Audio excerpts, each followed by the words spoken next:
এটা আমরা সব বড় আকারে ভিডিও করবো।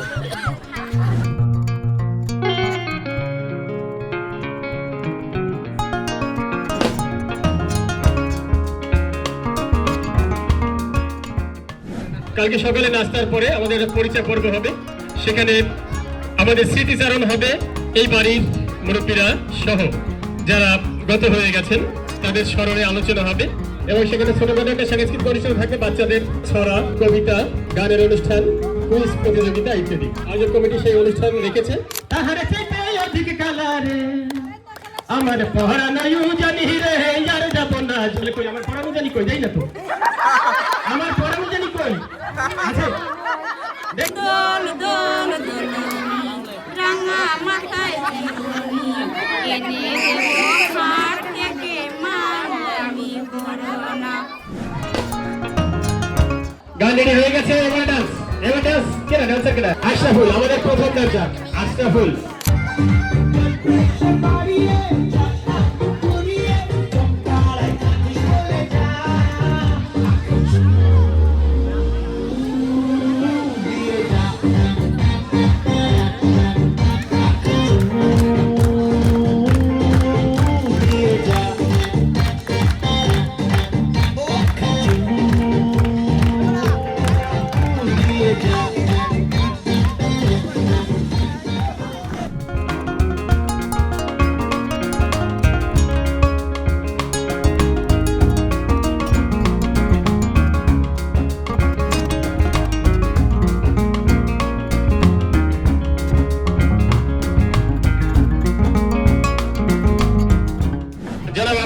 গাজী, যারা মোখলেছুর রহমান গাজী, যারা হাবিবুর রহমান হাবিব গাজী আজকের অনুষ্ঠানের অন্যতম অতিথি এবং পৃষ্ঠপোষক। الذي خلق الموت والحياة ليبلوكم أيكم أحسن عملا وهو العزيز الغفور। ওনার নাচ গান আমার খুব মনে আছে, ছোট ছিলাম আমরা, রোকেয়া বুয়ারে যখন আনতে গেছিল ইয়াসিন গাজীর ওয়াইফ।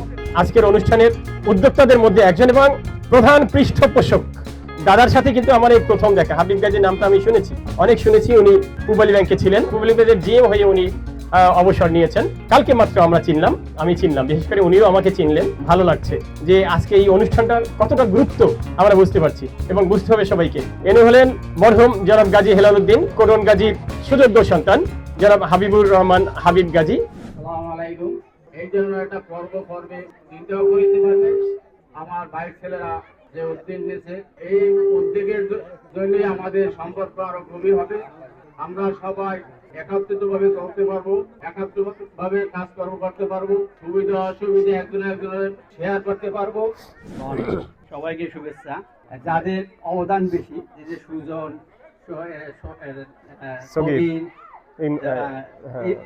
আর ওদের সাথে নাইম বাপ্পি, সজীব, এটা কিন্তু মুখ্য ভূমিকা পালন করছে। এই পুরো অনুষ্ঠানটা ওরা কিন্তু ভালো পরিশ্রম করে দাঁড় করাইছে। অনেক প্রতিবন্ধকতা সত্ত্বেও ওরা কিন্তু এটা উচ্চারণের চেষ্টা করছে এবং যে কোনো ভাবে উচ্চাইছে। এবং আপনাদের সবাই সাহায্য সহযোগিতা যেভাবে পেয়েছে ওরা কিন্তু এতে আরো আনন্দিত হয়েছে।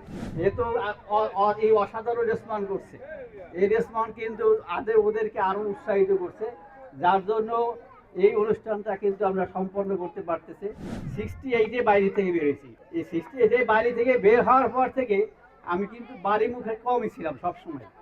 এই জন্য আমাকে কিন্তু অনেকেই চিনতো না, অনেক হয়তো আমার নাম জানতো বা অনেকে আমাকে ফেস চিনতো, আমি অনেকেরই চিনি না। আবার অনেকেই যা আগে চিনতাম, এই এতদিনের যে কালচার নাই আমার মনে নাই, যে এই জন্য কিন্তু আমাকে ক্ষমা সুন্দর দৃষ্টিতে দেখবেন। আমি চেষ্টা করি সবার জন্য সবার সমান দিকে দৃষ্টি দিতে।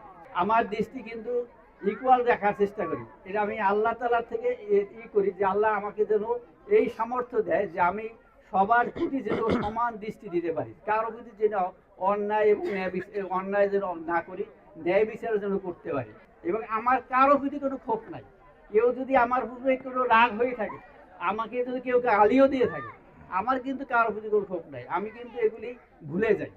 তা আমাকে সবাই দোয়া করবেন, সবাই সুস্থ থাকতে চেষ্টা করবেন। এখানে কিন্তু বাইরের কোনো লোক নাই, নিজেদের মনে করে সমস্ত কিছুই কিন্তু মেনে নিতে হবে।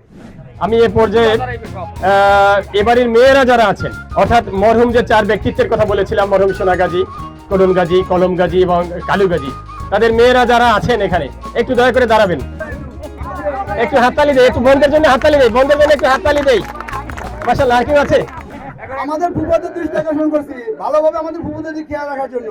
না, তোমার হুবু করে তোমরা যেভাবে দই, দুধ, গরু মানে মাছ মাংস খাওয়াইয়ে পালছো, আর তোমরা তো হেরেম দেখে বিয়ে দিতে পারো নাই। তোমরা তো হেরেম দুধ দই দেখে, দুধ দই গোস্ত মাছ দেখে তো বিয়ে দিতে পারো নাই। হেরেম যদি বিয়ে দিতে তাহলে আমরা হেরেম পাইলে বসে রাখতাম। গাজী বাড়ির চায়ের টাকা 5 সন্তানের মধ্যে দাঁড়াইছে এখানে। এই প্রথম হইল হবিনা বেগম, তার নাম পুরোহিত কলম গাজী, কলম গাজী, আদি সোনা গাজীর বড় মেয়ে মনারা বেগম, এরপর সুফিয়া বেগম, হেলালুদ্দিন গাজী, এইলা আলেয়া বেগম, গাজী হেলালুদ্দিন গাজীর মেয়ে, এইল মাসিদা বেগম, হেলালুদ্দিন গাজীর মেয়ে, এইল আদি সোনা গাজীর মেয়ে মিনারা বেগম, মিনারা বেগম, আদুরা বেগম, আদি সোনা গাজীর মেয়ে, জিজানা বেগম, কলম গাজীর মেয়ে, রোকেয়া বেগম, আদি সোনা গাজীর মেয়ে, এই যে একেবারে আদি সোনা গাজীর ছোট মেয়ে আলিনা বেগম, ছোট বংশের ছোট মেয়ে। ধন্যবাদ দাদাকে।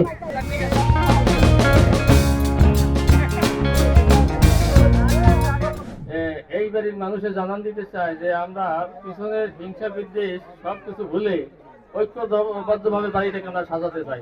ইনি মিসেস জাকির গাজী, হুম জাকির গাজী আর কি। এ হলে ভাবি, মেরি ভাবি, জনাব মিজানুর রহমান, মিসেস মিজানুর রহমান টুটু গাজী। এই ভাবি হলেন মিসেস খলিলুর রহমান গাজী, ভাবি মিসেস আলম গাজী, রেক্সনা ভাবি, মিসেস মোকলেচুর রহমান গাজী, অর্থাৎ রৌচি, রুজি এবং মশিউরের আম্মু, আমাদের বিশেষ মেহমান। একটু হাততালি দিই, ভাবিকে একটু হাততালি দিয়ে স্বাগত জানাই আমরা। ঠিক আছে, এই যে বলেছিলাম যে নিরহংকার মানুষ, মিষ্টভাষী, আমাকে খুব সুন্দরভাবে রিসিভ করেছেন। আমার গ্রামের মানুষ, গ্রামের সন্তান, ভেবেছিলাম উনি ঢাকার মানুষ, কিভাবে পায় না কিভাবে নেয়। এ হলেন ভাবি, আমার বোন, আমার এলাকারই সন্তান রাহিমা বেগম। ইনি হলেন মিসেস সেকান্দার গাজী, যিনি বক্তব্য রেখেছিলেন এখানে। আর ইনি হলেন ইরানি ভাবি, বিশেষ মানে আমার বড় নেতা, এরা হলেন নেতা নেত্রী মানুষ, বোঝেন এই কথাটা, সেইভাবে পরিচয় দেবো না। ইরানি ভাবি, এর মিসেস তাহের গাজী কই। এরপরে ভাবি মাহফুজা ভাবি, মাশাআল্লাহ, পাবেলার আম্মু মিসেস লতিফ গাজী, মাহফুজা বেগম, মিসেস মরহুম ওয়াহেদ গাজী। আমরা ঢাকার ভাবির হাতে মাইক তুলে দিচ্ছি আজকের এই অনুষ্ঠান সম্পর্কে এবং এই পরিবেশ সম্পর্কে, আত্মীয় স্বজন সম্পর্কে সংক্ষেপে মন্তব্য করার জন্য। আসসালামু আলাইকুম, সবাইকে অসংখ্য ধন্যবাদ আমাদের করার জন্য, আমাদের মিলন মেলা সফল করার জন্য। সবাই আসছেন, আমি খুব খুশি হয়েছি। আমি আপনাদের টানে আসছি, আমার অনেক ছোট কাজের সাথেও আমি আসছি আমার হাজবেন্ডকে নিয়ে আপনাদের সাথে শরীক হওয়ার জন্য, আপনাদের মিলন মেলা আনন্দ মেলায় শরীক হওয়ার জন্য।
Bye.